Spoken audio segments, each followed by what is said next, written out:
Good evening and welcome to Your Call. It's the only show on Indian television where you, the viewer, can also ask your questions to our special guests of the week. Joining me tonight is Nobel Laureate Professor Amartya Sen. I'm also joined by Professor Dreze, Development Economist. And thank you both very much for joining me at a time. Thank you.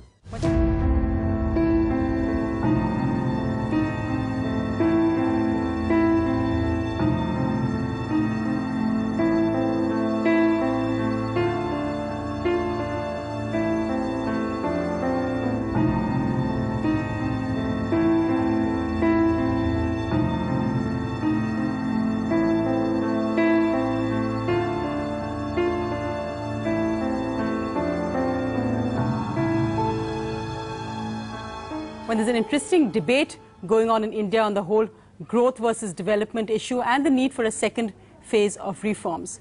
Professor Amartya Sen, with the current numbers as they are, the Indian government worried about growth being down, industrial output being down, many have asked that India needs to look at its ambitious welfare programs like Narega and like the Right to Food Bill. What do you think the priority for a country like India needs to be today? I think ultimately, in terms of priority, one has to see what makes a difference to the lives of people.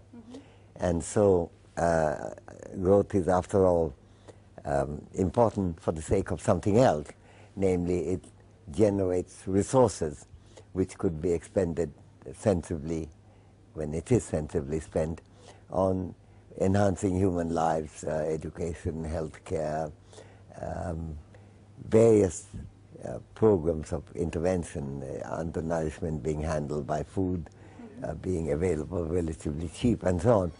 So I think you need growth. You need growth not for its own sake. We have known from Aristotle onwards, as he said very eloquently in Nicomachean Ethics, that wealth and income are not what we are seeking. We're seeking them when we do for something else. And that something else is human life and how that could be enhanced. So development is the central thing. Now, there shouldn't be a growth versus development, because growth is one of the means of getting development. But we bear in mind that having a faster rate of growth is important, particularly because it generates public resources. And it's important especially when these public resources are employed in a way that makes a difference to human living now, the welfare, the happiness, and the freedoms today, and the future by building up human capability to get employment, generate output, and so on. So I think we should take it away from that versus part of it to saying growth for development. I gave a talk at the World Bank when I was asked to do that as a keynote address in May, and I called it growth-mediated development. And that's actually a term that Dreze and I had used in our first book together. That was the first book, wasn't it? Hunger and Public Action.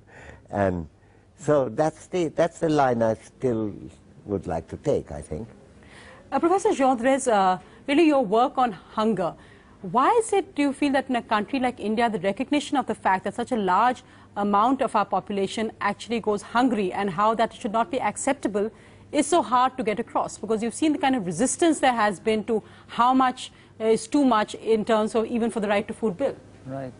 Well, I think that pattern doesn't just apply to hunger. It applies to basic education, it applies to healthcare, and a lot of other things that basically are people's basic needs, but that don't really pinch the privileged people and the people who really actually matter most of the time.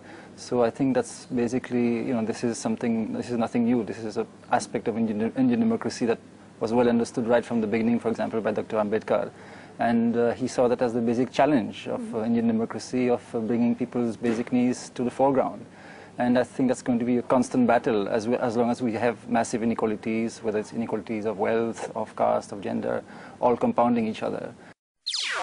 NDTV's cricket app, Android and iPhone, fastest scorecard, special analysis, and much more. Download free. ndtv.com/apps.